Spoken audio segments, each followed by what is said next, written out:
Hi అండి, welcome to Gundamma కథలు. తిరుమల వెళ్ళినప్పుడు తిరుమలలో ఆ శ్రీనివాసుని దర్శనం చేసుకున్న తర్వాత కొండ దిగి వచ్చినప్పుడు తిరుపతిలో ఉన్నటువంటి ఈ లలితాపీఠాన్ని తప్పకుండా ఒక్కసారైనా సందర్శించండి. ఇది ప్రశాంతమైన వాతావరణంలో పచ్చని ప్రకృతి మధ్యలో ఉన్నటువంటి ఈ లలితాపీఠం శ్రీ లలితా త్రిపుర సుందరీదేవికి అంకితం చేయబడినటువంటి దేవాలయం. ఈ దేవాలయం చుట్టూ చూడండి, అమ్మవారి అష్టాదశ శక్తిపీఠాలు చక్కగా శివలింగాలతో పాటు ప్రతిష్ఠింపబడి ఉన్నాయి. ఈ ఆలయం చుట్టూ పచ్చదనం చాలా ఎక్కువగా ఉంటుందండి. చాలా ఆహ్లాదకరంగా కూడా ఉంటుంది.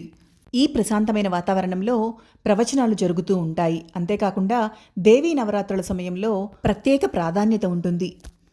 అంతేకాకుండా ఈ దేవాలయం ఒక ప్రత్యేకమైన నిర్మాణ శైలిలో ఉంటుంది. తిరుపతి కనుక వెళ్ళినప్పుడు ఒక్కసారైనా తప్పకుండా ఈ లలితాపీఠాన్ని సందర్శించండి. ఈ వీడియో కనుక మీకు నచ్చినట్లయితే please like, share and subscribe my channel.